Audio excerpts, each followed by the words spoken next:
pengumuman Minggu 30 Juli 2023. Shalom saudara, bermain musik, bernyanyi, dan menari itu adalah bentuk penyembahan kita kepada Tuhan. Sama seperti yang tertulis dalam Yohanes 4 ayat 23 dikatakan, tetapi saatnya akan datang dan sudah tiba sekarang, bahwa penyembah-penyembah benar akan menyembah Bapa dalam roh dan kebenaran. Sebab Bapa menghendaki penyembah-penyembah demikian. Amin. Kalau kita lihat di versi bahasa Inggris saudara, di situ dikatakan God is seeking. Artinya Tuhan itu mencari penyembah-penyembah yang benar. Dan saya percaya hari-hari ini Tuhan sedang membangkitkan para penyembah-penyembah benar di dunia art. Orang-orang yang suka bermain musik, suka bernyanyi, dan suka menari, mereka mau memberikan diri mereka untuk Tuhan Yesus. Harpazo Art Center atau HAC adalah kursus seni musik dan tari berbasis Kristiani dan berfokus pada pelatihan secara teknis, teori, serta memperlengkapi kerohanian para murid untuk menjadi murid Tuhan Yesus. Para pengajar di HAC adalah para pelayan Tuhan di bidang vokal, piano, gitar, bass, drum, dan worship dance yang memiliki karakter Kristus, komitmen, serta kompetensi yang baik di bidangnya. Gedung HAC yang berada persis di depan GBI Modern Land telah diperlengkapi berbagai fasilitas ruangan vokal, ruangan tari, juga ruangan musik, serta berbagai alat musik dan tari yang dapat menunjang pembelajaran. So, tunggu apa lagi? Mari segera daftarkan diri saudara dan bergabung bersama kami menjadi keluarga besar di Harpazo Art Center. Let's be the messenger of the third Pentecost through art! Menara Doa Pelayan Jemaat atau MDPJ Onsite, Sabtu 5 Agustus 2023, pukul 9:30 pagi. Wajib hadir bagi seluruh pengerja yang sudah terdaftar. Ini saatnya memberi. Haleluya! Mari menabur bagi rumah Tuhan. Persembahan dapat diberikan melalui amplop dan QRIS yang tersedia. Bagi Anda yang rindu menabur untuk saudara-saudara kita yang membutuhkan melalui persembahan misi dapat diberikan melalui rekening BCA 86803124444 atas nama GBI Modern Land. Atau scan QRIS di layar Anda dan dengan menambahkan angka 2 pada nominal terakhir. Contoh, Rp100.000 Rp2.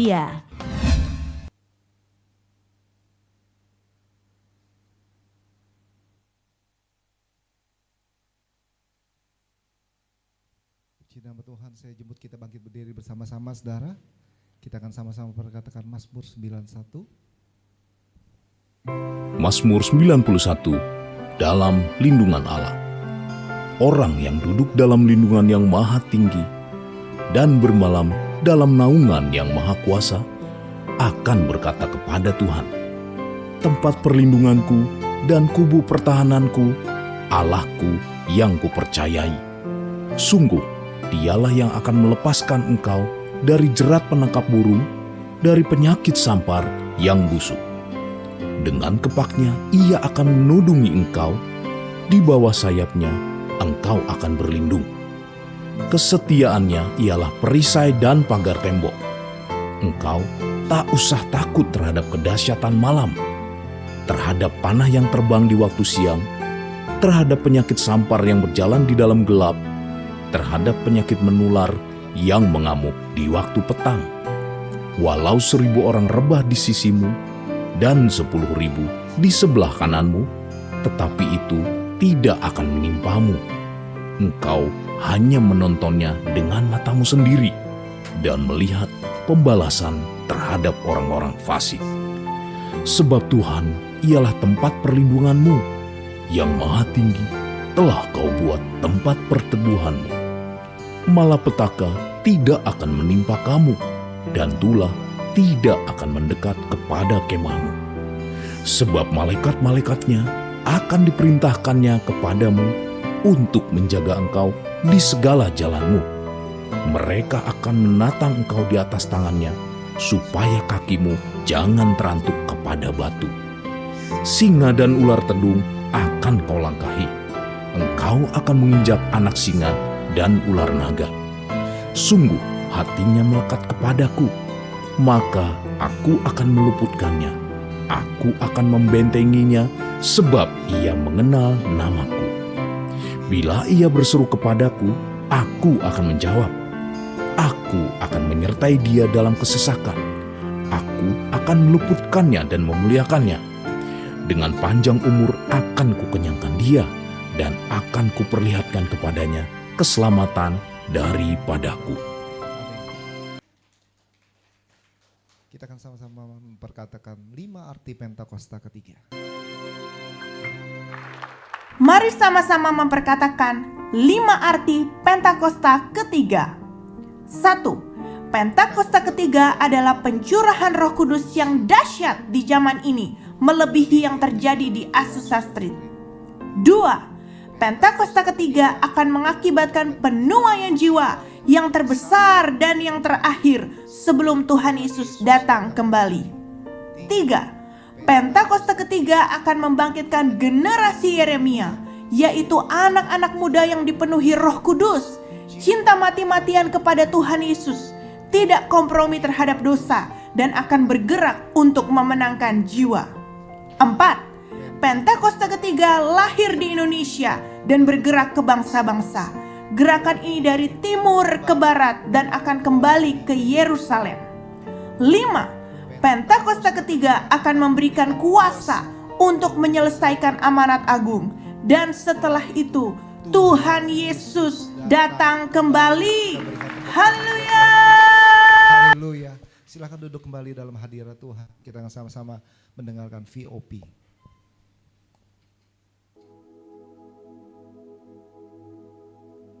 Shalom saudara, saya berdoa kita semua terus dalam perlindungan dan penyertaan Tuhan. Voice of Pentecost kali ini bertemakan bersinergi bagi bangsa. Kemerdekaan disebut dengan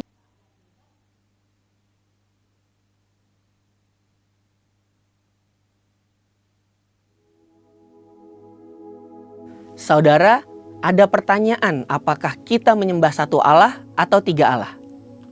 Berapa banyak kita di sini yang masih bingung bahkan mempertanyakan doktrin Allah Tritunggal? Apakah kita setuju atau tidak setuju? Saudara, ajaran Tritunggal adalah ajaran yang alkitabiah. Ayat-ayat dalam Alkitab secara jelas menunjukkan konsep ini sekalipun tidak menggunakan kata Tritunggal. Pemahaman Tritunggal sendiri dirumuskan dari Alkitab oleh bapak-bapak gereja sejak Konsili Nikea tahun 325 Masehi dan telah digunakan oleh gereja selama ribuan tahun untuk menjelaskan pribadi Allah. Namun yang perlu dicatat adalah kita tidak bisa memahami Allah dengan sempurna. Kita hanya dapat memahami Allah sejauh mana Ia menyatakan dirinya kepada kita. Dan konsep Tritunggal yang telah dirumuskan ini adalah kompilasi konsep dari pernyataan diri Allah yang tercatat dalam teks Alkitab. Lalu sekarang yang sering menjadi pertanyaan adalah, apakah orang Kristen menyembah satu Allah atau tiga Allah? Secara tegas, doktrin Kristen menjawab bahwa kita menganut monoteisme, yang artinya hanya menyembah satu Allah. Orang Israel sendiri mendeklarasikan keesaan Allah sebagaimana ditulis dalam Ulangan 6 ayat 4. Dengarlah hai orang Israel, Tuhan itu Allah kita, Tuhan itu Esa. Kata Esa menunjukkan tunggal atau satu. Deklarasi ini kemudian dikonfirmasi oleh ayat-ayat dalam Perjanjian Baru. Perjanjian Baru juga menyebutkan bahwa ada 3 pribadi Allah, yaitu Allah Bapa, Anak, dan Roh Kudus. Sebagai contoh adalah peristiwa ketika Tuhan Yesus dibaptis. Dalam peristiwa tersebut terlihat ada peran yang jelas, yaitu Yesus sebagai Allah Anak yang dibaptis, Allah Bapa berbicara dari surga, dan Allah Roh Kudus seperti burung merpati turun ke atas Yesus. Tentu pemahaman kekristenan ini adalah suatu pemahaman yang unik dan mungkin tidak mudah dicerna. Maka pemahaman Tritunggal menjadi jawaban dari permasalahan ini.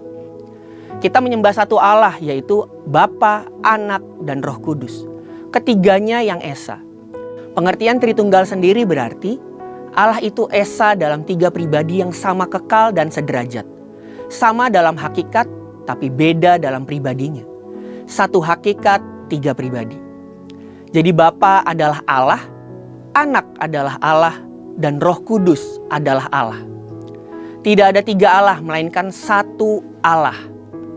Doktrin Tritunggal ini telah disepakati dan digunakan oleh seluruh aliran Kristen seperti Pentakosta, Injili, Protestan, Katolik, Ortodoks, dan lain-lain. Sehingga dapat menjadi alat ukur apakah sebuah gereja memegang doktrin yang benar atau tidak. Adapun dalam sejarah, pernah ada beberapa pemahaman yang salah terkait doktrin Tritunggal. Karena itu, waspadalah terhadap pemahaman yang salah ini. GBI sendiri lewat pengakuan iman dan pengajaran dasar secara jelas menganut pemahaman Tritunggal, yaitu satu hakikat, 3 pribadi. Ketiga pribadi Allah dalam Allah Tritunggal sendiri juga memiliki peran yang spesifik. Misalnya, Allah Bapa sebagai pencipta dan pemelihara, Allah Anak sebagai pendamai dan juru selamat, Allah Roh Kudus tinggal di dalam kita dan bekerja di hati kita. Lalu sekarang saudara, jika memahami Allah sesulit itu, bagaimana mungkin kita bisa menginjil agar orang-orang bisa bertobat dan menerima keselamatan? Bicara mengenai keselamatan adalah hanya lewat iman kepada Yesus Kristus. Setelah seseorang percaya, bertobat, dan menerima Tuhan Yesus, barulah perjalanan mengenal dan memahami Allah Tritunggal dimulai. Maka dari itu, sambil terus memahami kekayaan dan kebesaran Allah Tritunggal, kita juga harus terus memberitakan Yesus Kristus kepada dunia. Karena keselamatan hanya di dalam Yesus Kristus yang adalah juru selamat dunia. Saudara, untuk penjelasan lebih lengkap dari tim teologi kami, silakan buka link yang ada di atas atau scan QR Code yang tersedia. Tuhan Yesus memberkati. Firman Tuhan, shalom, saudara, shalom. Shalom. Apa kabarnya saudara? Sama Yesus luar biasa. Boleh dengan penuh kasih saya undang kita bangkit berdiri bersama-sama saudara. Kita mau memuji-muji Tuhan kita yang luar biasa. Banyak pagi hari ini yang siap memuji nama Tuhan, bisa angkat tanganmu, sorakan, berikan tepuk meriah Tuhan Yesus. Tepuk tangan yang paling meriah. Mari kita puji-puji Dia. Tepuk tangan sama-sama buat Tuhan kita, come on.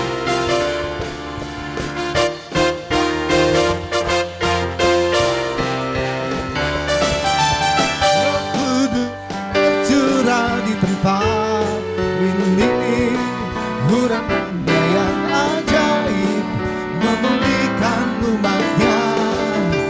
Roh Kudus tercurah bagi ejanya, membangkitkan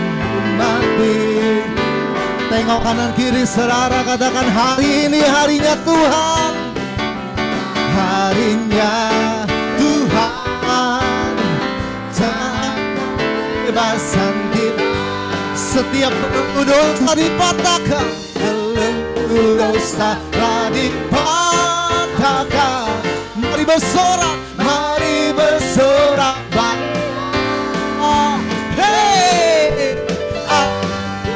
Baru tercipta, penuhi umatnya dengan sukacita. Minyak baru tercurah, urapi umatnya, nyata kuasa. Tepuk tangan sama-sama buat Tuhan Yesus. Ada minyak yang baru dicurahkan di tempat ini. Percaya katakan amin. Roh Kudus tercurah di tempat ini, urapannya yang ajaib memulihkan umatnya. Roh Kudus tercurah bagi ejanya, membangkitkan umat pilih. Sekali lagi katakan hari ini harinya Tuhan. Hari inilah harinya Tuhan, saat pembebasan tiba. Belenggu-belenggu dosa dipatahkan, dosa dipatahkan. Mari bersorak bagi Dia. Hey, anggur baru tercurah, penuhi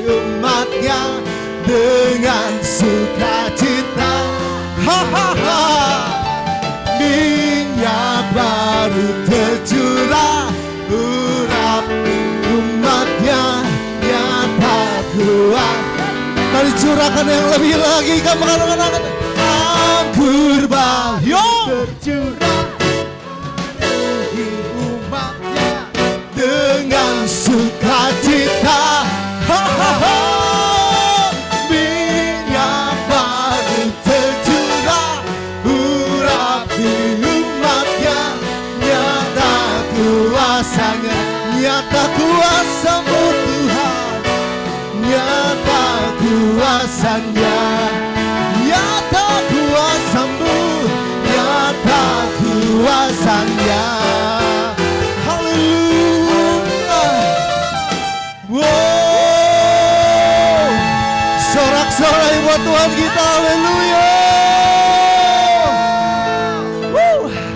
Saya percaya saat Roh Kudus dicurahkan di tempat ini, saudara, tempat ini nggak muat lagi. Gereja Tuhan dipenuhi oleh jiwa-jiwa. Mujizat terjadi. Berikan tepuk tangan buat Tuhan Yesus. Haleluya. Tepuk tangan yang lebih dahsyat lagi buat Tuhan kita. Nyalakan api-Mu di tempat ini Tuhan. Jiwa bebas terlepas, kuasa maut telah terhempas. Nama Yesus jaman, nama Yesus jawaban. Langkah katakan berhenti, berlari sampai akhir. Serukan tinggi namanya, serukan ajaib namanya. Roh Kudus, Roh Kudus membakar setiap kambing. Bakar, bakar. Naikkan pujian mujizat. One, two, now it was. Yeah, two. Yes, ku nyanyi Hosana, haleluya, Hosana. Ya, mengalir di tempat ini Tuhan. Ku nyanyi Hosana, haleluya, keajaiban terjadi. Yang percaya katakan amin. Lebih dahsyat lagi, angkat pujian ini buat Tuhan kita. Jiwa bebas terlepas, kuasa maut tak terhempas. Nama Yesus pemenang, nama Yesus jawab. Langkah katakan berhenti, berlari sampai akhir. Serukan tinggi namanya, serukan ajaib namanya. Roh Kudus, bakar, bakar. Naikkan pujian mujizat terjadi. Mengalir kuasa-Mu, nyalakan api-Mu. Ku nyanyi Hosana, haleluya, Hosana tercurah kuasa-Mu, nyalakan api-Mu. Ku nyanyi Hosana, haleluya, keajaiban terjadi. Tepuk tangan yang kembali meriah buat Tuhan Yesus.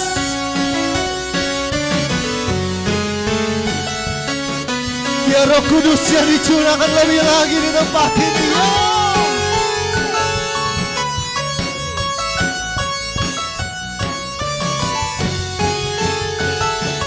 Sama-sama katakan, Roh Kudus, Roh Kudus membakar setiap kambing. Bakar, bakar.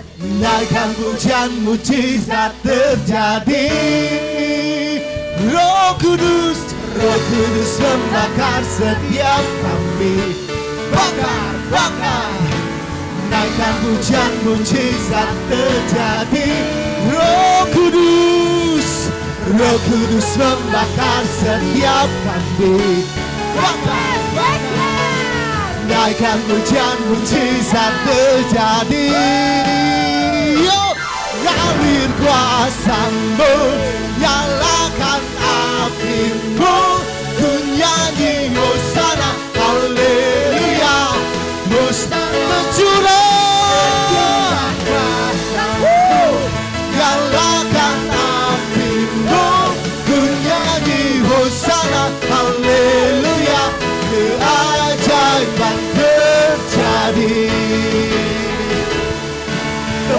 Tuhan yang dahsyat buat Tuhan kita.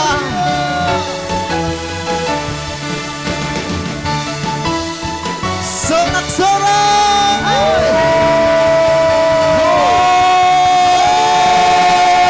Tuhan, haleluya. Haleluya. Tuhan Yesus dahsyat. Kita akan sama-sama berkatakan DNA kita, saudara. DNA kita adalah restorasi penendang. Artinya prajurit-prajurit Tuhan yang gagah perkasa, yang mempunyai gaya hidup, doa, pujian, penyembah bersama-sama dalam hidup siang dan malam yang melakukan kehendak. Pada zaman ini berikan tepuk tangan buat Tuhan Yesus. Haleluya. Silakan duduk kembali dalam hadirat Tuhan.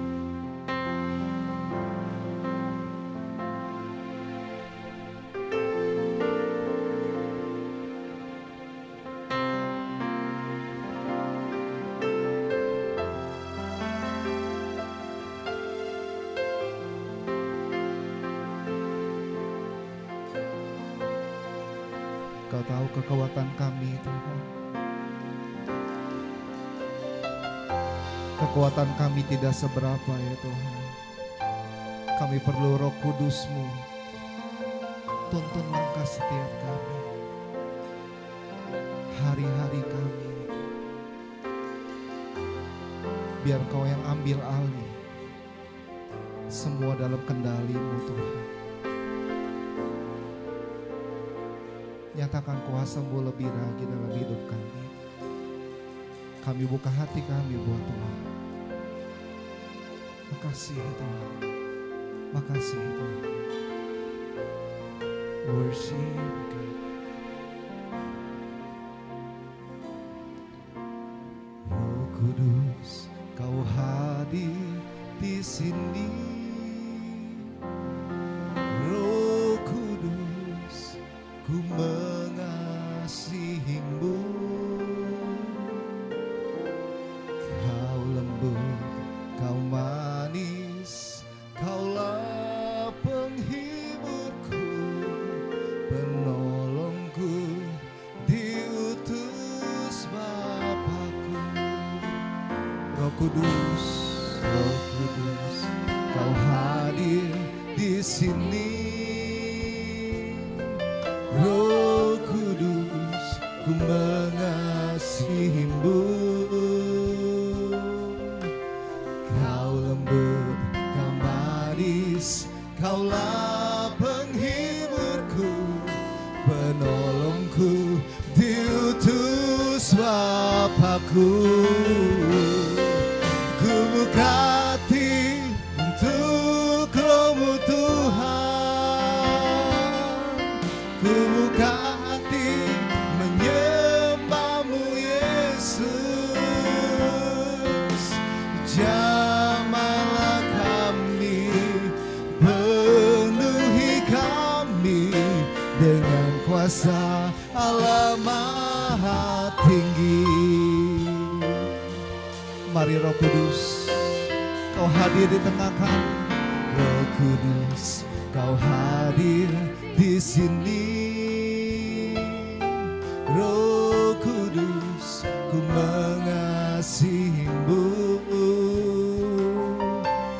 Kau lembut, Kau manis, Kaulah penghiburku, penolongku, diutus Bapakku. Sambil mengangkat tangan kita katakan, ku buka hati untuk Roh-Mu Tuhan. Ku buka hati menyembah-Mu Yesus. Jamah kami pagi ini Tuhan. Oh, penuhi kami Tuhan dengan kuasa Allah Maha. Kami mengangkat kedua tangan kami. Ku buka hati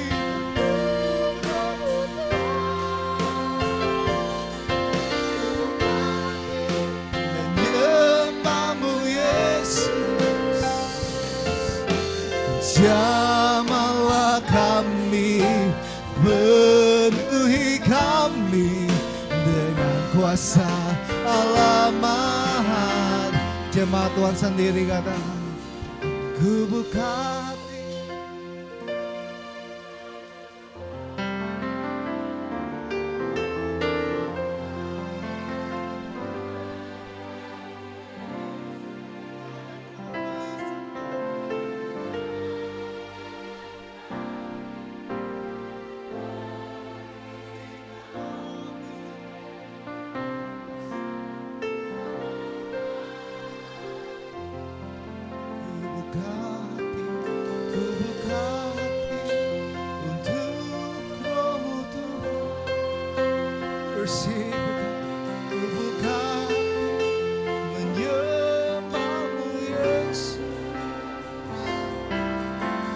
Jamalah kami, penuhi kami dengan kuasa Allah Maha Tinggi. Ku buka hati untuk Roh-Mu Tuhan. Ku buka hati menyembah-Mu Yesus. Jamalah kami, penuhi kami dengan kuasa Allah Maha Tinggi. Ku buka hati untuk Roh-Mu Tuhan. Ku buka hati menyembah-Mu Yesus. Jamalah kami, penuhi kami dengan kuasa Allah. Mari kita sama-sama doa dalam bahasa roh. Bangun roh, sembah Tuhan. Syakarala papa takara papa papa papa papa papa papa papa papa papa. Syakarala.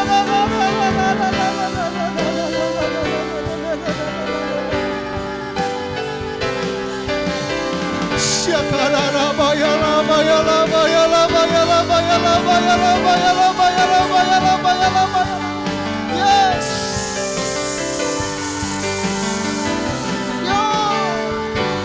Syakarala bayala bayala bayala bayala bayala bayala bayala bayala bayala bayala bayala. Syakama mama mama mama mama mama mama mama mama. Syakarala bayala bayala bayala bayala bayala bayala bayala bayala bayala. Uriala bayala bayala bayala bayala bayala bayala bayala bayala bayala bayala bayala bayala. Syakarala bayala bayala bayala bayala bay Jesus. Jamah kami pagi ini ya Tuhan. Syakarala papa takara papa takara papa takara papa takara papa papa papa. La bayala bayala bayala bayala bayala bayala bayala. Bayala bayala bayala bayala bayala bayala bayala. Syakama papa papa papa papa papa papa.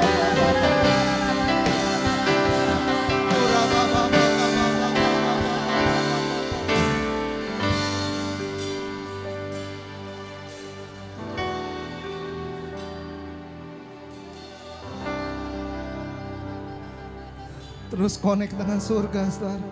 Sembah Dia, sembah Tuhan, sembah Tuhan, sembah. Syadara bayala bayala bayala bayala bayala. Bayala bayala bayala bayala bayala bayala. Abba, Bapa, Syakarara, Kuriala.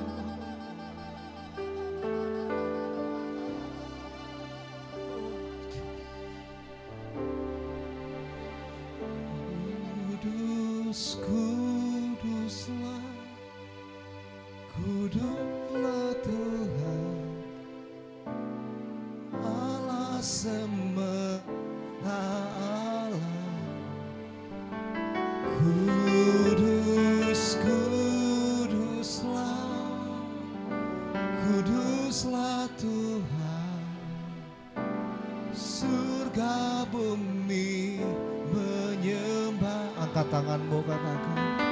Kudus, kuduslah, kuduslah Tuhan, Allah semesta.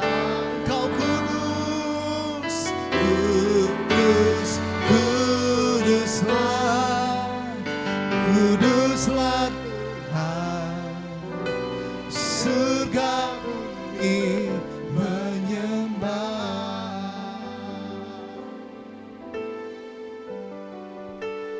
Bersih berkat.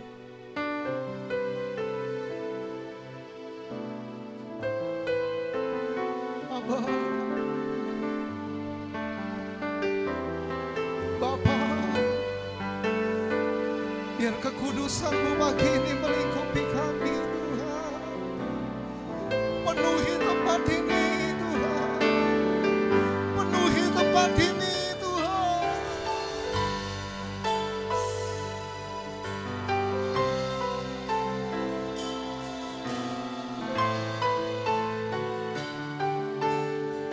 Siakara bayala bayala bayala bayala bayala bayala.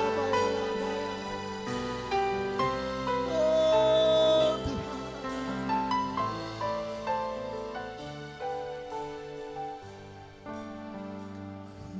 Kudus, kuduslah,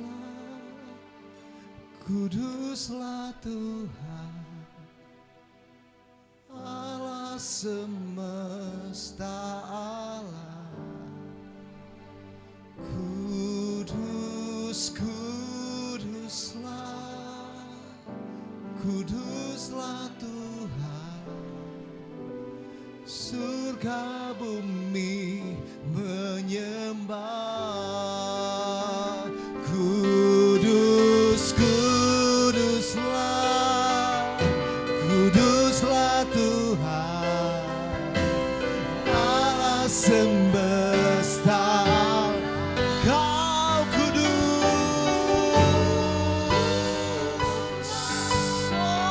kuduslah Tuhan, surga bumi menyembah. Mari kita bangkit berdiri bersama-sama, saudara. Angkat tanganmu. Kudus, kuduslah, kuduslah Tuhan, Allah semesta alam.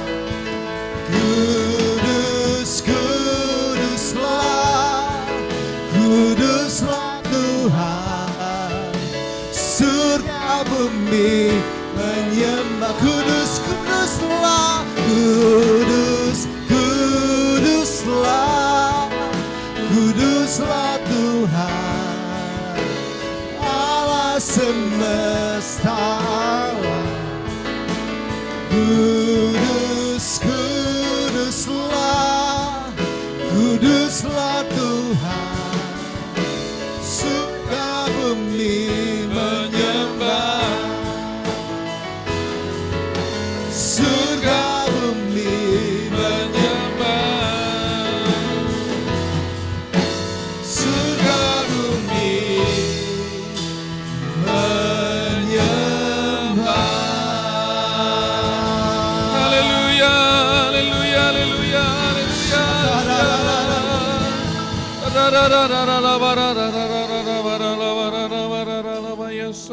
Mari kita sembah Dia, saudara.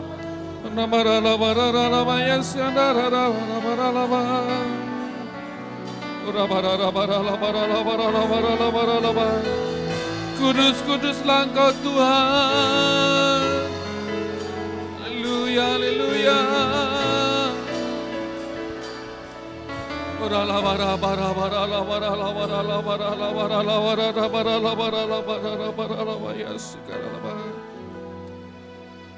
Pagi ini kami datang kepadamu menyembah Engkau Allah kami, Allah yang kudus. Dan biarlah kekudusan-Mu melingkupi kami pagi ini Tuhan. Kau layakkan kami semua, perkenanan-Mu turun atas kami ya Tuhan. Biarlah pujian penyembahan kami boleh menyenangkan hati-Mu, menyukakan Engkau, dan Kau hadir melawat kami, memulihkan kami, menyembuhkan kami, membebaskan kami yang terikat Tuhan. Nyatakan kuasa-Mu, mujizat-Mu bagi setiap kami pagi ini Tuhan. Lawatan Tuhan terjadi atas kami sehingga nanti ketika kami pulang kami akan berbeda karena Tuhan sudah memulihkan kami sekalian. Makasih Bapak, terima kasih Tuhan. Sebentar kami akan duduk diam mendengar firman-Mu. Urapi kami, urapi hamba-Mu. Firman-Mu itu menjadi kekuatan bagi setiap kami semua anak-anak-Mu yang mendengarkannya maupun yang berbicara sama-sama. Tuhan berkati.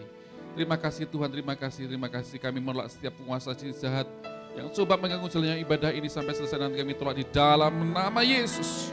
Roh Allah bekerja buat kami semua, memulihkan keadaan kami Tuhan. Terima kasih Bapa, segala hormat kemuliaan hanya bagi Engkau. Di dalam nama Yesus kami berdoa dan mengucap syukur dan kami sambut firman-Mu. Setiap kita yang siap terima firman Tuhan sama-sama katakan amin. Tepuk tangan bagi Tuhan kita. Haleluya. Silakan duduk kembali, saudara kasih Tuhan Yesus. Selamat pagi semuanya. Shalom. Gimana kabar saudara? Luar biasa bersama dengan Tuhan Yesus. Amin. Haleluya. Puji Tuhan, kita boleh bersama-sama kembali untuk memuji, memuliakan Tuhan dalam ibadah kita pada pagi hari ini, ibadah kita yang pertama. Ya, silahkan PowerPoint-nya bisa ditampilkan saudara, multimedia. Ya. Saya akan melanjutkan tema khotbah dari tahun yang lalu. Saya sudah sampaikan tentang bagaimana kita menjadi murid Tuhan Yesus. Dan ini satu perintah Tuhan, yaitu untuk menyelesaikan amanat agung Tuhan Yesus supaya jadikan semua bangsa murid. Amin saudara. Bahkan di dalam Empower 21 di tahun 2013 di sana dirumuskan bahwa sampai tahun 2033 maka setiap jiwa diberikan kesempatan untuk mengalami perjumpaan dengan Tuhan Yesus secara otentik melalui kuasa dan kehadiran Roh Kudus di dalam hidup mereka. Sampai tahun 2023, jadi ulang tahun gereja yang ke-2000. Dan ini saudara kemudian dikembangkan dari berbagai hamba Tuhan menyampaikan pesan itu. Ada Rick Warren, Nicky Gamble, saudara dari Anglikan, kemudian Rick Warren dari Baptis, dan bulan Juni yang lalu yang lalu disampaikan tentang Empower 21 dunia di Belanda. Tetapi ternyata temanya bukan Empower 21 tetapi Everyone. Jadi supaya setiap orang mengalami perjumpaan dengan Tuhan. Nah, saudaraku dikasih Tuhan, kita ada di era ini, 1 dekade ke depan, tinggal 9 tahun, 6 bulan lagi kira-kira. Tahun 2033 kita akan merayakan ulang tahun gereja yang ke-2000. Begitu.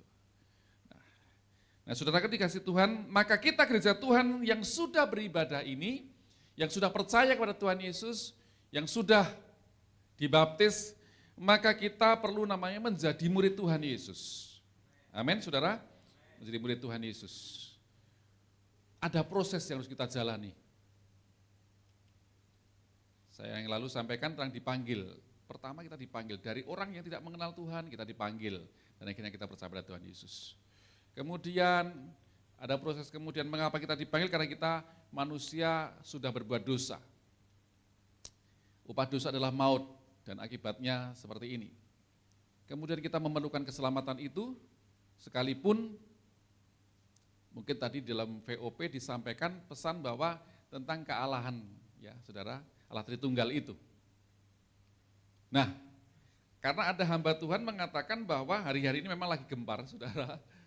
Ada yang nonton di YouTube-nya atau di di IG atau di TikTok ya.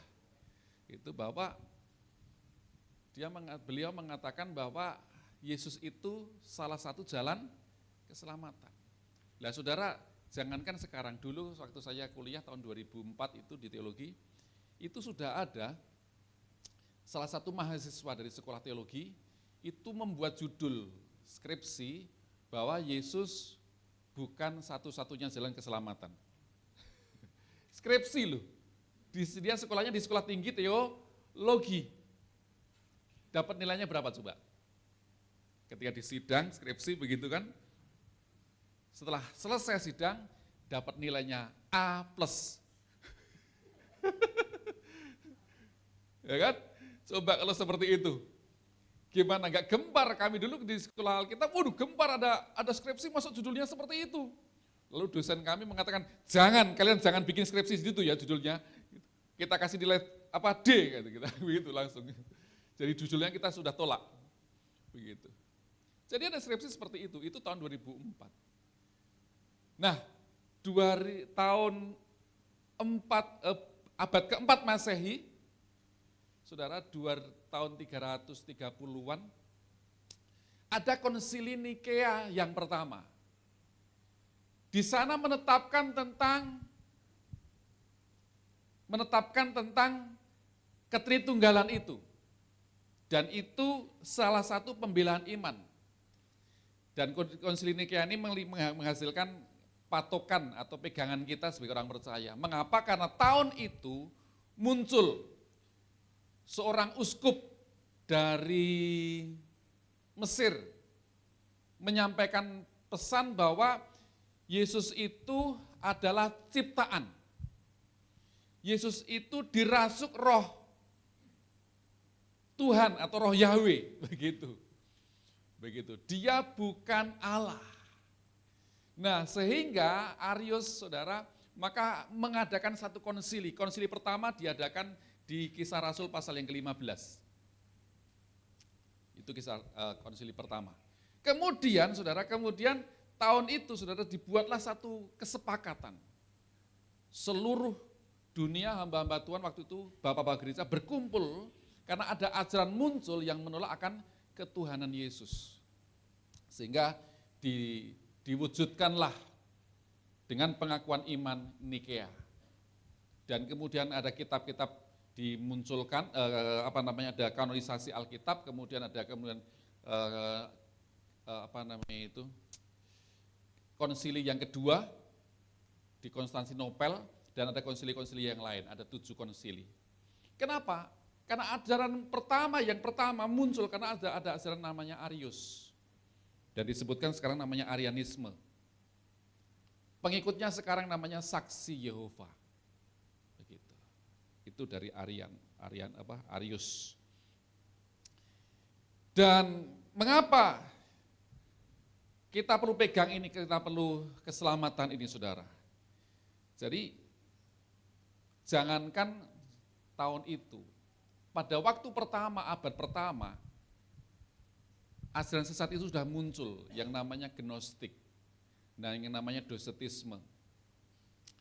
Gnostik Docetisme ini mengajarkan tentang Yesus itu adalah manusia semu, bukan manusia sungguh, dan menolak akan ketuhanan Yesus. Salah satunya namanya bidat, itu namanya Kerintus, di mana Rasul Yohanes waktu itu masih ada. Begitu. Sehingga dari hal itu terjadi, maka Rasul Yohanes akhirnya menulis Injil Yohanes. Begitu. Jadi kalau kita melihat Injil itu, saudara, ada 4 Injil. Injil Matius, saudara, ditulis karena ditujukan kepada orang-orang Yahudi. Maka kalau kita melihat Injil Matius itu banyak kutipan-kutipan perjanjian lama. Orang yang sudah biasa hidup di dalam tradisi, dalam hukum Taurat. Maka Matius disebutkan siapa? Lewi itu menuliskannya ditujukan kepada orang-orang Yahudi. Yang kedua Markus. Markus itu juru tulisnya Rasul Petrus. Sebetulnya kitab Markus itu adalah bisa disebutkan Injil kesaksian dari Rasul Petrus, begitu. Ditujukan kepada orang-orang Romawi. Karena waktu itu Petrus sedang melayani di Roma. Menggembalakan jemaat yang ada di Roma, begitu. Kemudian Lukas menuliskan Injil itu ditujukan kepada orang-orang Yunani, orang-orang pintar. Makanya kesaksiannya menuliskannya, saudara, itu dengan bentuk penelitian. Setelah aku meneliti, begitu kan, kepada Theophilus yang mulia, gitu, setelah diteliti begini, maka aku menuliskan kepadamu. Sangat mendetail, beda dengan Markus. Markus tulisannya cepat, singkat. Karena apa? Ditujukan pada orang-orang Romawi, yang kebanyakan orang-orang yang inginnya simpel-simpel begitu, tentara. Begitu. Kemudian Yohanes menuliskannya berbeda. Kalau Matius, Markus, Lukas menuliskan Yesus sebagai anak manusia, maka Yohanes menuliskannya berbeda, yaitu pada mulanya adalah firman, firman itu bersama-sama dengan Allah, dan firman itu adalah Allah. Dia menuliskan bahwa Yesus itu adalah firman Allah, dan dia adalah Allah. Kalau tiga rasul tadi dari penulis tadi menyatakan dari bawah manusia sebagai anak manusia, maka Yohanes menuliskan dari pengalaman pribadinya berjumpa dengan Tuhan, maka dia menuliskan bahwa Yesus itu bukan sekedar manusia, tetapi dia datang dari Allah. Maka di dalam kitab Yohanes, Injil Yohanes, maka disebutkan bahwa aku keluar dan datang dari Allah. Di dalam konsili Nikea disebutkan bahwa Yesus itu dilahirkan dari Bapa. Dilahirkan dari Bapa. Apakah ada bapak-bapak yang melahirkan? Berarti apa yang dilahirkan? Fisik atau roh? Makanya Allah kita, saudara, kita pahami, kita harus memahami Allah kita ini metafisik. Allah kita itu melampaui akal kita. Sehingga otak kita, akal kita yang segede kepalan tangan ini atau segede apa, saudara, sebutan biasanya? Itu coba memahami Allah yang metafisik. Harusnya kita memahaminya itu tidak bisa dengan otak-atik. Ada yang mengatakan bahwa Allah itu tadi tiga kan, begitu kan? Kalau Allah itu tunggal itu disebut tiga. Kalau misalkan Yesus menjadi manusia, maka surga tinggal berapa? Loh, itu kan matematika. 1 tambah 1 sama 2, sama dengan 2 kan begitu kan. Tetapi enggak seperti itu, metafisik tidak bisa dihitung dengan angka seperti itu. Maka ada yang menyebutkan kalau Petrus bersama Yohanes, apakah Petrus sama dengan Yohanes? Bukan, ya jelas bukan, karena fisik. Tetapi firman bersama-sama dengan Allah, firman adalah Allah. Jadi Allah yang pribadi, saudara, Allah ini, dia memiliki roh, memiliki firman, memiliki jiwa. Seperti kita, maka kita diciptakan segambar dan serupa dengan Allah itu, paling tidak kita memiliki di dalam diri kita itu ada 3, yaitu tubuh, jiwa, dan roh. Bisa enggak tubuh, jiwa, dan roh dipisahkan? Bisa enggak, saudara? Enggak bisa. Demikian juga Allah tidak bisa dipisahkan. Rohnya, firmannya, dan dirinya sendiri tidak bisa dipisahkan. Kalau dipisahkan jadi, kalau kita dipisahkan jadi mati, almarhum gitu kan. Demikian juga Allah tidak bisa dipisahkan. Jadi saudara, ketika dia berinkarnasi menjadi manusia, di surga tidak kosong. Begitu, tidak kosong, karena itu metafisik. Itu roh.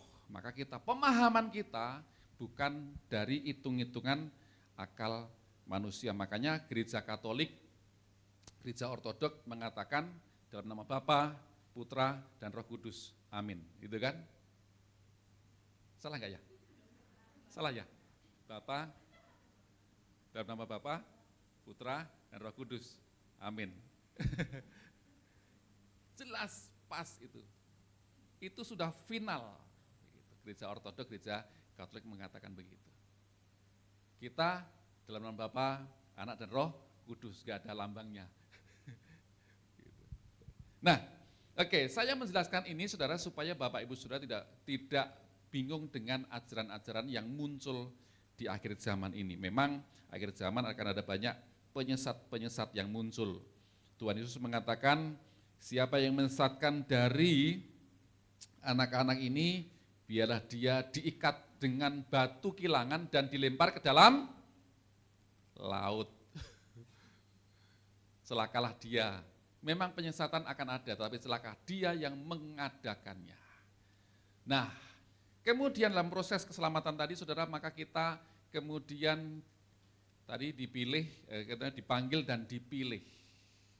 Untuk apa kita dipilih? Untuk menjadi serupa dan segambar dengan anaknya. Saya akan berbicara di sini, mau berubah sampai seperti gurunya. Sama-sama dibaca, saudara, 1, 2, 3. Siapa guru kita? Tuhan Yesus. Mau berubah, katakan kepada diri sendiri, saya mau berubah sampai seperti Tuhan Yesus. Amin, saudara. Dan mau berubah itu berarti dari sukarela kita. Bukan paksaan. Ketika kita menjadi pengikut Kristus, maka ada sukarela untuk kita menjalani hidup kita. Dan dengan satu tujuan, yaitu mau berubah sampai seperti guru agung kita, yaitu Tuhan Yesus Kristus. Pertanyaannya, maukah engkau berubah? Siapa yang mau berubah sampai seperti Tuhan Yesus? Aduh Pak, saya masih suka minum Pak. Sama, saya suka minum, tadi barusan juga minum. Minum alkohol, minum apa lagi saudara. Waduh, kehidupan saya ini. Saudara, bukan itu.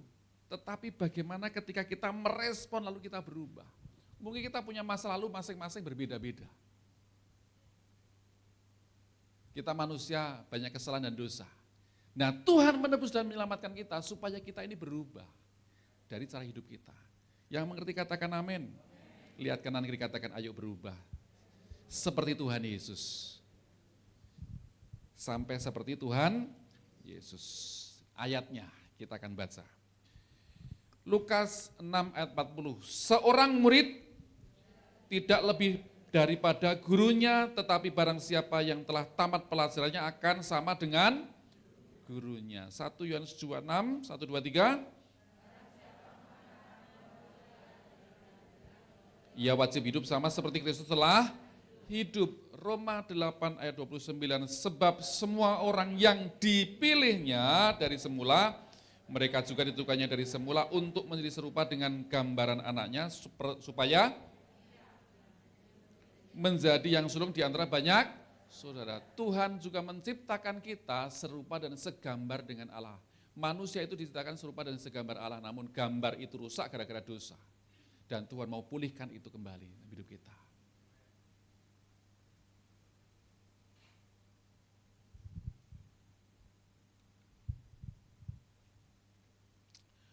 Mengukur kualitas kerohanian seseorang tidak gampang.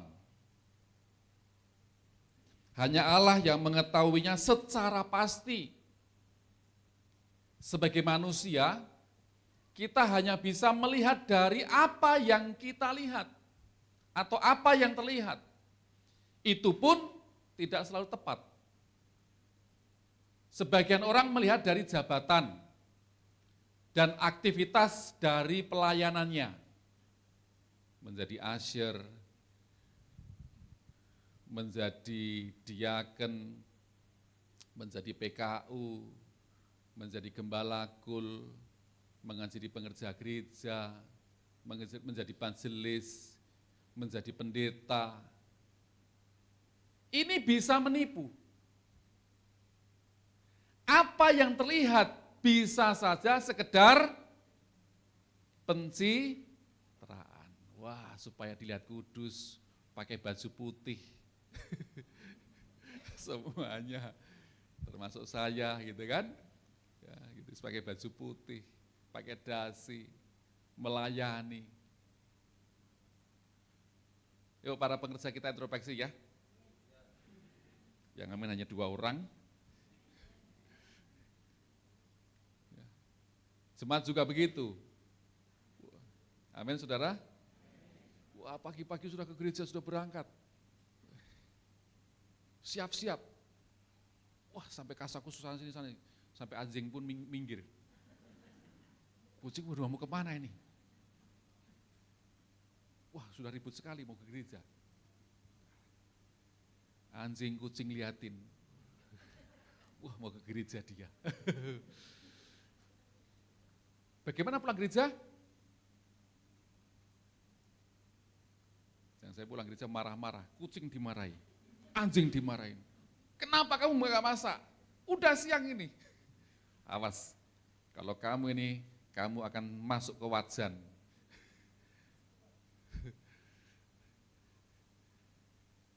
Pelayanan, ibadah, aktif di gereja, itu bukan ukuran. Sebagian lagi melihat dari sisi disiplin rohani. Contoh ibadah saat teduh. Ini hanya sekedar sarana pertumbuhan, bukan ukuran atau tujuan. Tetapi dengan ini saudara, saya tidak mengatakan bahwa kita tidak boleh ibadah, kita tidak boleh saat teduh. Justru itulah semakin giat kita melakukannya. Yang mengerti katakan amin.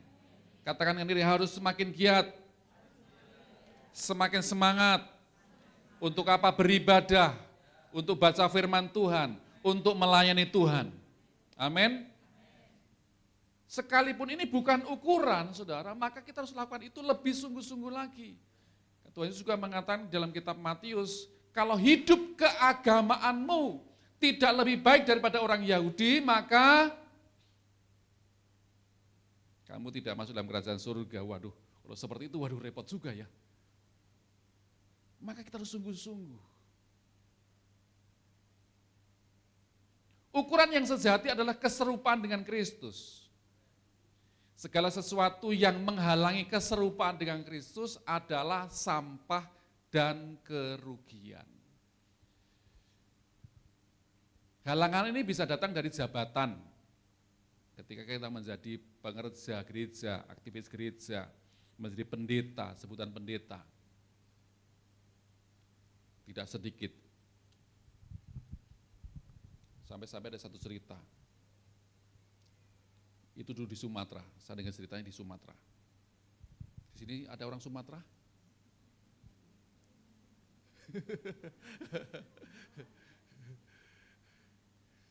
Jadi ada seorang anak-anak ini berantem, gitu. Anak-anak ini berantem. Lalu bapaknya bilang gitu, ibunya bilang gitu, hei, nak, cok, Butet, kamu jangan berantem. Kayak pendeta aja berantem. Masa ngomongnya begitu? Karena ada kasus waktu itu sampai masuk ke pemerintahan. Jadi jangan kayak pendeta aja berantem, waduh, nggak enak juga ya.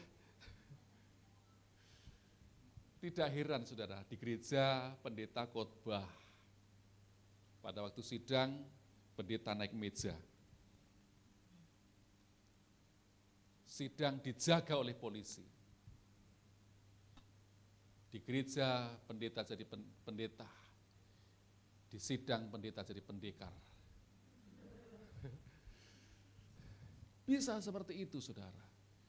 Kenapa? Pendeta juga manusia. Nah, kalau ini tidak diwaspadai bisa jatuh ke sana. Ini bisa menghambat jabatan, aktivitas.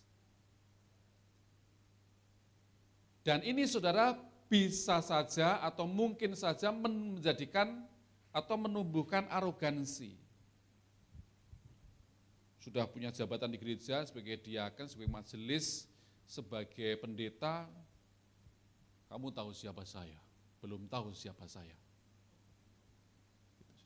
Bisa seperti itu, membuat jadi arogan, jadi sombong. Bahasa Jawanya mentang-mentang, nah begitu. Kita tidak bisa seperti itu. Kita harus selalu waspada dan kita harus selalu introspeksi diri. Yang mengerti katakan amin. Bahkan disiplin rohani juga bisa menjadi halangan kalau membuat seseorang merasa diri lebih benar. Saat teduhnya rajin, rutin, doanya sampai 8 jam. Menganggap yang lain, wah, doanya berapa? 1 jam, kecil. Saya doanya setiap hari 8 jam. Atau mungkin yang doanya 1 jam, wah, setiap hari saya doa 1 jam. Tuhan Yesus mengatakan, bergajilah seperti aku, bersama aku dengan 1 jam saja. Sanggupkah engkau? Kamu doanya berapa? 15 menit? 15 menit. Enggak level. Akhirnya bisa seperti itu, saudara. Menyombongkan. Karena merasa diri lebih. Dan saudara, ini bukan ukuran. Ini bukan ukuran. Bukan itu yang dinilai Tuhan. Bagaimana perubahan kita. Yang mengerti katakan amin. Efesus 4 ayat 15 dikatakan, tetapi dengan teguh berpegang kepada kebenaran di dalam kasih kita bertumbuh di dalam segala hal ke arah Dia, yaitu Kristus yang adalah kepala. Teguh berpegang pada kebenaran supaya kita bisa bertumbuh ke arah Kristus. Roma 8 ayat 28 dikatakan, kita tahu sekarang, sama-sama saudara, bahwa dalam segala sesuatu untuk apa? Mendatangkan kebaikan bagi mereka yang mengasihi Dia, yaitu mereka yang terpanggil sesuai dengan rencana Allah. Rencana Allah itu apa? Di dalam ayat 29-nya, supaya kita menjadi serupa dan segambar dengan Kristus. Menjadi serupa dengan Kristus sebagai gambaran anaknya. Nah, ada proses yang harus kita alami supaya kita dapat berubah sampai kita seperti guru kita, yaitu Kristus. Yang pertama, Allah mengizinkan kesusahan untuk mengajar kita percaya kepada Dia. Sama-sama 1, 2, 3.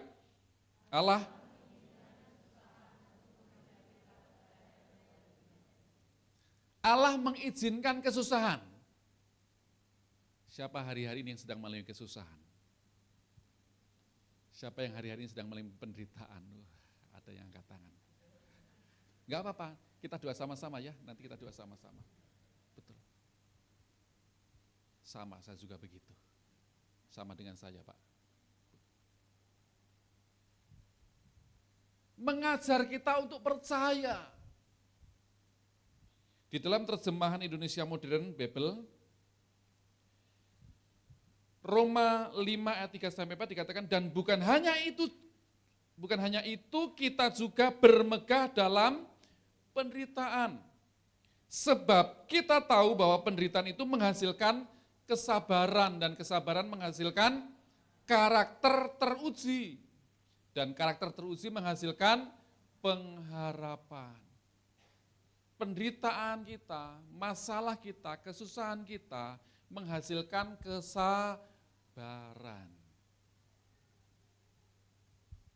Dan kesabaran menghasilkan karakter.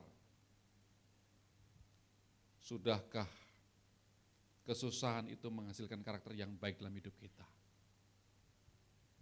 Tuhan Yesus juga mengalami penderitaan, saudara. Dia dicobai, dia disesah, dia diejek, dia diolok-olok. Hanya dia tidak berbuat dosa. Makanya kita harus menjadi seperti dia, sebagai teladan kita. Dan Yesus ada juru selamat kita tadi. Maka kesaksian Rasul Yohanes menyatakan bahwa akulah jalan dan kebenaran dan hidup, dan tidak seorang pun yang datang kepada Bapa kalau tidak melalui aku. Semua tafsiran, semua pernyataan yang ada tidak boleh melebihi dari Alkitab sebagai pegangan kita. Kalau ada orang mengatakan, kemarin malam Jumat saya mendapatkan mimpi, penglihatan. Tuhan mendatangi saya, Tuhan mengunjungi saya, berfirman begini. Itu bisa saja dilakukan oleh siapa saja. Dan itu tidak bisa menjadi ukuran. Saudara. Tidak bisa cek and recheck, betul enggak? Mana buktinya? Dan itu bisa saja itu menyesatkan. Harus diukur kembali dengan Alkitab. Menyimpang enggak dengan Alkitab? Alkitab sudah ditentukan, sudah dikanonkan dan itu sudah final. Tidak ada tambahan lagi. Dengan Injil-Injil yang lain tidak ada tambahan lagi. Sekalipun nanti akan muncul, misalkan Injil Sulistyo, enggak akan muncul, enggak akan bisa. Apapun namanya tidak bisa. Karena kita sudah final. Nah, apa yang kita lakukan saat mengalami kesusahan? Apa reaksi kita? Marah, sakit hati, kecewa,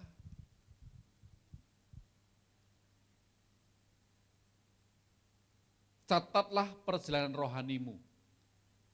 Bilangan 33 ayat 2 dikatakan Musa menuliskan perjalanan mereka dari tempat persinggahan ke tempat persinggahan sesuai dengan titah Tuhan, dan inilah tempat-tempat persinggahan mereka dalam perjalanan mereka. Musa mencatat, jadi saudara dikasih Tuhan, bagaimana ketika kita mengalami kesusahan, catatlah perjalanan rohani kita. Sampai sejauh mana kita mengiringi Tuhan. Yang kedua, di situ disebutkan bahwa ingat akan upah. 2 Korintus 4 ayat 17 dikatakan sebab penderitaan ringan yang sekarang ini, 1, 2, 3 sama-sama dikatakan, mengerjakan bagi kami kemuliaan kekal yang melebihi segala-galanya, jauh lebih besar daripada penderitaan kami. Ada kemuliaan kekal yang melebihi segala-galanya. Dan disebutkan Rasul Paulus mengatakan penderitaan ringan sekarang ini. Kalau kita melihat saudara Rasul Paulus, berapa banyak itu penderitaan yang dialaminya. Ingat ada upah. Jerih payah kita di dalam persekutuan dengan Tuhan tidak akan pernah sia-sia. Amin. Kita akan bersama-sama menerima upah daripada Tuhan. Yang kedua, bagaimana supaya kita berubah sampai seperti guru kita yaitu Tuhan Yesus. Allah mengizinkan apa saudara? Pencobaan untuk mengajar kita taat. Allah mengizinkan pencobaan untuk mengajar kita taat. Saat kita dicobai, apakah kita respon kita? Apakah kita menang atas pencobaan? Atau kita kalah terhadap pencobaan? Tuhan Yesus pun juga mengalami pencobaan. Maka Tuhan Yesus bisa mengajar kita, memberikan teladan kepada kita. Dicobai di padang gurun, sampai pada akhirnya Tuhan Yesus menjawab, jadikanlah batu ini jadi roti. Begitu. Lalu Tuhan Yesus menjawab dengan apa saudara? Manusia hidup bukan dari roti saja, tapi dari setiap firman yang keluar dari mulut Allah. Kemudian apa lagi? Tuhan Yesus diangkat ke bumbungan bait suci, jatuhkanlah dirimu. Lalu Tuhan Yesus menjawab juga, jangan mencobai Tuhan Allahmu. Saudara, kemudian Tuhan Yesus mengusir iblis. Kenapa? Iblis menunjukkan semua yang akan kuberikan kepadamu jika engkau menyembah aku. Dan Tuhan Yesus mengatakan, enyahlah iblis sebab ada tertulis, engkau harus menyembah Tuhan Allahmu dan hanya kepada Dia sajalah engkau berbakti. Tuhan Yesus juga diizinkan oleh Bapa mengalami pencobaan daripada iblis. Biarlah kita juga mengalami, ketika kita mengalami pencobaan, kita mengalami kemenangan. Bukankah tahun 2023 ini disebutkan tahun apa, saudara? Bangkit jadilah pemenang, jadilah engkau pemenang. Bangkitlah jadilah pemenang. Atas pencobaan, atas penderitaan, atas masalah yang kita hadapi. Bagaimana sikap kita dalam kita menghadapi pencobaan? Bagaimana kita dapat mengalahkan pencobaan? Yaitu selalu berpusat pada pikiran yang baik. Filipi 4:8. Jadi akhirnya saudara-saudara, semua yang benar, semua yang mulia, semua yang adil, semua yang suci, semua yang manis, semua yang sedap didengar, semua yang disebut apa? Kebajikan dan patut dipuji apa? Pikirkanlah semuanya itu, pikirkan yang baik, saudara.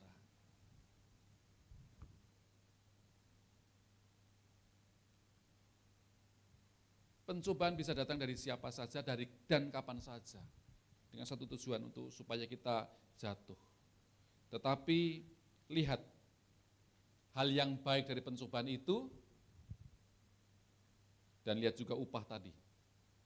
Kemudian, yang berikutnya bagaimana kita dapat mengalahkan pencobaan, yaitu cari seorang mitra rohani. Kita tidak bisa hidup sendiri. Pengkhotbah mengatakan berdua lebih baik daripada seorang diri karena mereka menerima upah yang baik dalam jerih payah mereka. Karena kalau mereka jatuh, yang seorang mengangkat temannya. Tetapi yang jatuh, yang tidak mempunyai orang lain untuk mengangkatnya. Jadi saudaraku dikasih Tuhan, cari mitra rohani. Ketika kita hidup sendiri, saudara, dengan persoalan, dengan masalah, dengan cobaan, maka kita akan mengalami intimidasi. Dan ini bisa membuat kita kalah. Karena itu fungsi daripada kul kita bisa saling berbagi. Ikutlah kul. Ikutlah kul di kelompok kita. Di Tiga Raksa ini ada, di Sodong ada, di perumahan Sudirman ada, perumahan Mustika ada, perumahan Puri juga ada. Di Balaraja juga ada, Telaga Bestari juga ada, Cikandi juga ada. Kul-kul yang ada sudah ada, saudara. Tinggal saudara bergabung bersama-sama. Dan kul bisa dilakukan secara online. Ya Bu Titi ya, Bu Titi Darmiti. Masih ngikutin kul online kan? Kulnya online terus ya, saudara. Jadi hybrid juga.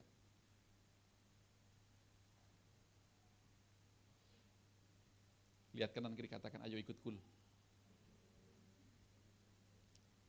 Ya, ikut kul. Supaya kita tidak sendirian. Semua dipikir sendiri, semua ini sendiri, waduh. Kita bisa saling berbagi dan saling mendoakan. Supaya kita bisa mengalami kemenangan. Yang ketiga, yang terakhir. Bagaimana supaya kita terus berubah sampai kita seperti Tuhan Yesus, yaitu Allah mengizinkan pelanggaran atau kesalahan untuk mengajar kita untuk apa? Mengampuni. Matius 27 ayat 39-43 dikatakan orang-orang yang lewat di sana menghujat dia dan sambil menggelengkan kepala mereka berkata, "Hei engkau yang mau merubuhkan bait suci dan mau membangunnya kembali dalam 3 hari, selamatkanlah dirimu jikalau engkau anak Allah, turunlah dari salib itu." Demikian juga imam-imam kepala bersama-sama ahli-ahli Taurat dan tua-tua mengolok-olok dia. Dan mereka berkata, orang lain ia selamatkan, tetapi dia sendiri tidak dapat ia selamatkan. Ia Raja Israel? Baiklah ia turun dari salib itu, dan kami akan percaya kepadanya. Ia menaruh harapannya kepada Allah. Baiklah Allah menyelamatkan dia jikalau Allah berkenan kepadanya. Karena ia telah berkata, aku adalah anak Allah. Apa respon Tuhan Yesus? Ya Bapa, ampunilah mereka, sebab mereka tidak tahu apa yang mereka perbuat. Dan mereka membuang undi dan membagi pakaiannya. Ampunilah mereka. Dari sini Bapak Ibu Saudara kita belajar. Sekali lagi, kita manusia banyak kekurangan dan kesalahan. Orang lain saudara kita bisa bersalah sama kita. Tuhan yang mengizinkan itu terjadi supaya kita dapat apa? Mengampuni. Sudahkah kita bisa mengampuni saudara kita yang bersalah kepada kita? Sebagaimana doa Bapa kami, ampunilah kami seperti kami juga mengampuni orang bersalah kepada kami. Sudahkah kita bisa mengampuni orang yang bersalah kepada kita?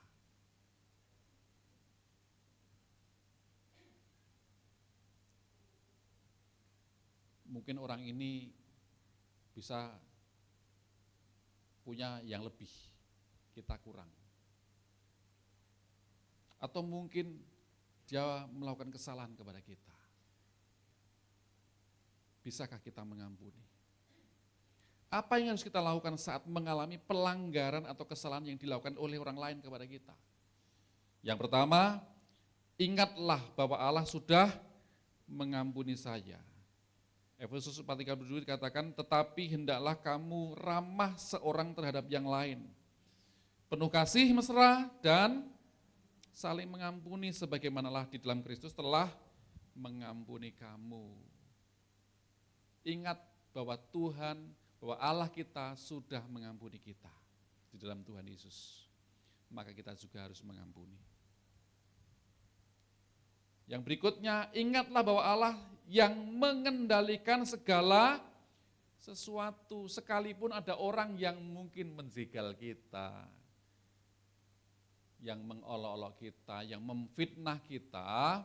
Kejadian 50 ayat 20, memang kamu telah mereka-rekakan yang jahat terhadap aku, kata Yusuf kepada saudara-saudaranya. Tetapi Allah telah mereka-rekakannya untuk kebaikan dengan maksud apa?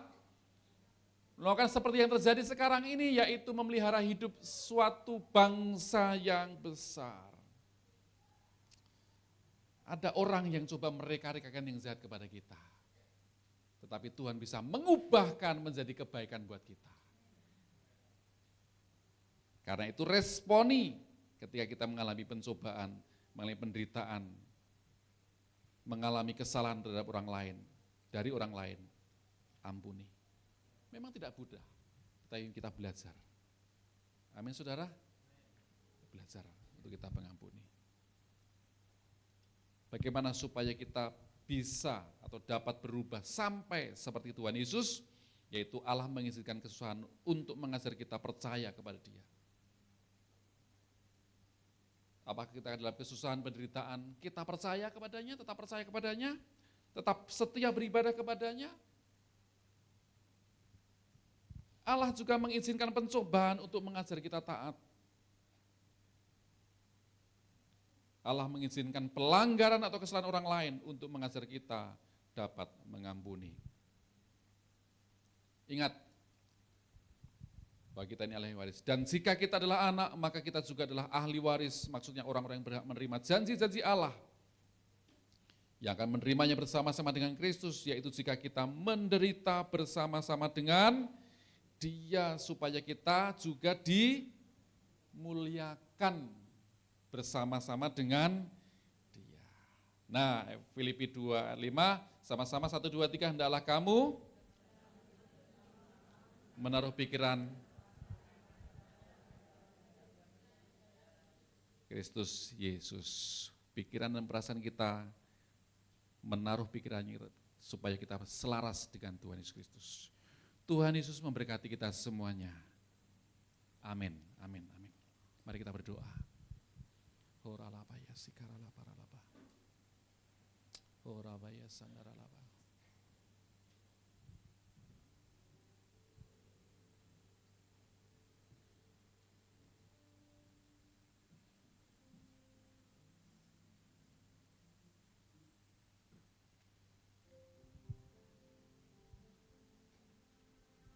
Horalabaya.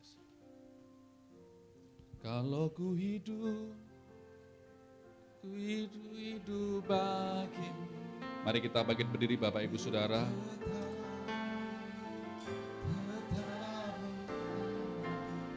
Dunia tak bisa menjauhkanku dari kasih-Mu.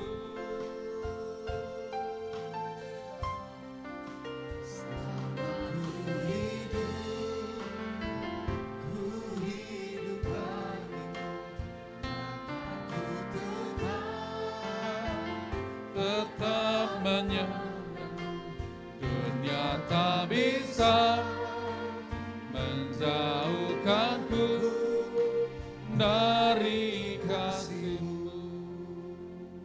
Biar ini menjadi komitmen kami Tuhan.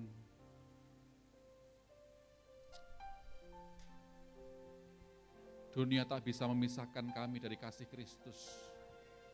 Biar hari demi hari kami diubahkan sampai kami seperti Engkau ya Tuhan Yesus. Mampukan kami, tolong kami Tuhan. Kami menyadari kami banyak salah di hadapan-Mu.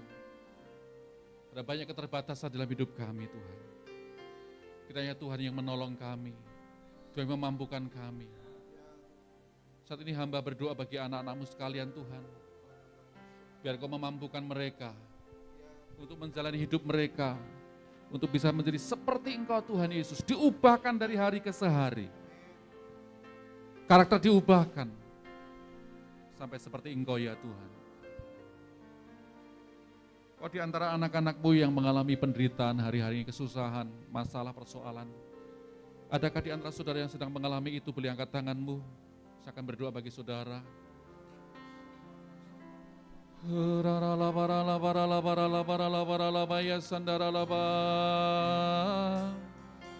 Oh Yesus Tuhan.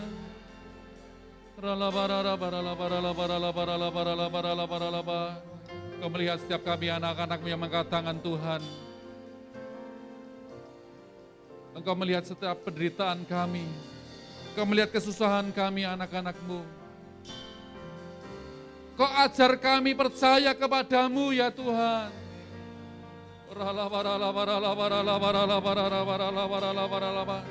Lawatan-Mu ya Tuhan buat kami pagi ini. Jamah, pulihkan ya Tuhan. Oh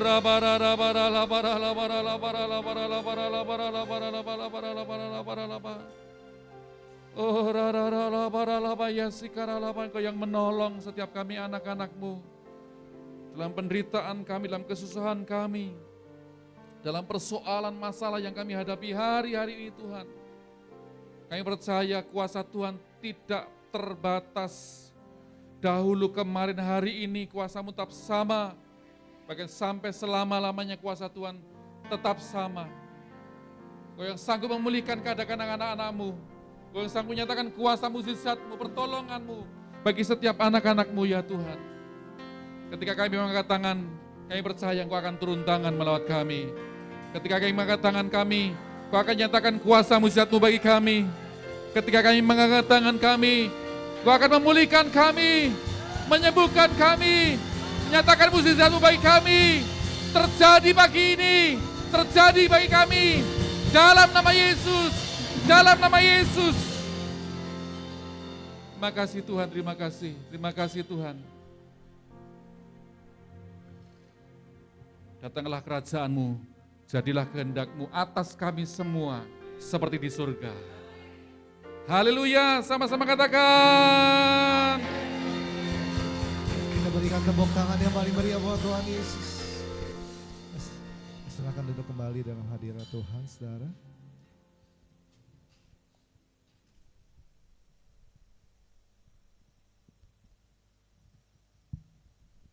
Ya, salam.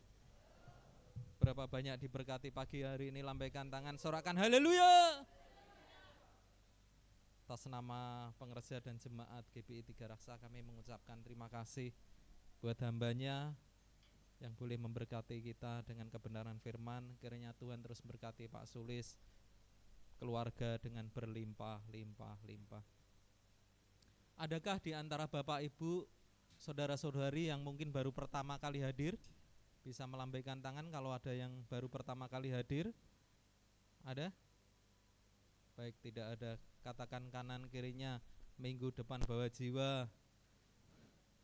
Kita terus berdoa supaya Tuhan kirimkan jiwa-jiwa. Katakan amin.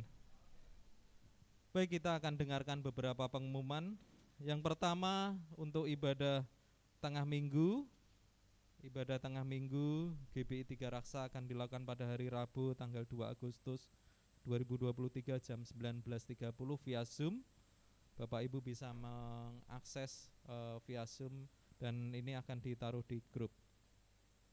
Kemudian yang kedua, ibadah Youth GBI 3 Raksa akan dilakukan pada hari Sabtu 5 Agustus 2023 jam 19 di tempat ini. Mengundang setiap anak-anak muda untuk hadir. Anak-anak muda katakan Katakan siap hadir. Belum banyak kayaknya, padahal sudah 30 orang lebih sih. Yang berikutnya ibadah minggu depan tanggal 6 Agustus 2023, ibadah pertama dan kedua akan dilayani oleh Bapak Pendeta Hendrik Timadius. Kemudian ibadah ketiga akan dilayani oleh Bapak PDM Lukman CH Putra. Yang keempat, sekolah Injil liburan atau SIL untuk anak-anak sekolah minggu akan diadakan pada hari Sabtu 19 Agustus ini sekalian revisi. Jadi yang lalu disampaikan tanggal 12 ternyata ada revisi dari kakak sekolah minggu, dipindah ke tanggal 19 Agustus 2023 jam 14 sampai 17 di tempat ini dengan biaya 20.000 per anak.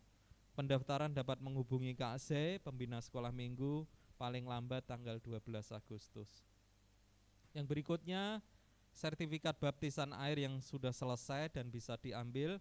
Bapak Ibu bisa lihat di layar, ada 7 orang.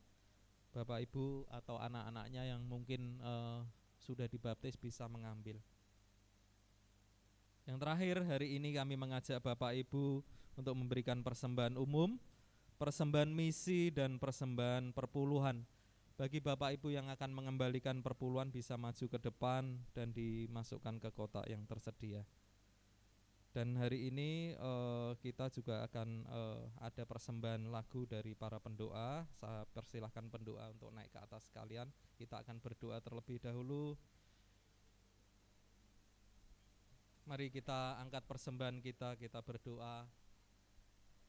Ora labata karalabata karalabata karalabata karalabata karalaba. Firman-Mu mengajar kami pada pagi hari ini untuk kami menjadi seperti Kristus ya Tuhan. Biarlah firman ini kami aplikasikan dalam kehidupan kami ya Tuhan.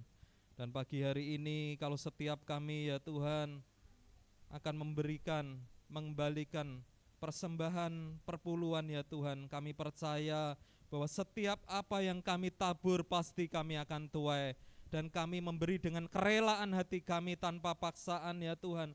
Kami memberi dengan sukacita. Yang siap memberi sama-sama katakan amin. Beri kemuliaan buat Tuhan. Sorakan haleluya.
Sekali kita berikan tepuk tangan yang paling meriah buat Tuhan Yesus. Saudara, saya jemput kita bangkit berdiri bersama-sama. Kita akan akhiri ibadah pagi hari ini.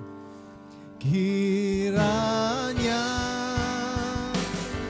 Engkau memberkati aku berlimpah-limpah dan memperluas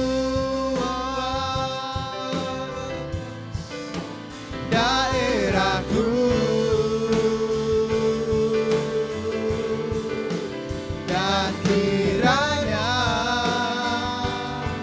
tanganmu menyertai aku dan melindungi aku daripada malapetaka, sehingga kesakitan tidak menimpa aku, sehingga kesakitan tidak menimpa aku, sehingga kesakitan tidak menimpa aku. Haleluya, haleluya. Mari angkat tangan saudara, arahkan hati pada Tuhan, pulanglah dan terimalah berkat Tuhan. Dan kiranya berkat yang melimpah-limpah dari Allah Bapa kita di surga, kasih setia dan kasih sayang dari Tuhan kita Yesus Kristus, serta persekutuan yang indah dengan Roh Kudus menyertai kita senantiasa pagi hari ini, esok, bahkan sampai Maranatha. Tuhan sudah kali yang kedua menjemput semua di awan permai, penuh dengan kemuliaan dan bahkan sampai selama-lamanya. Kita umat-umat pemenang, prajurit Tuhan yang gak perkasa, sama-sama katakan amin. Tuhan berkati Bapak Ibu sekalian, selamat hari Minggu.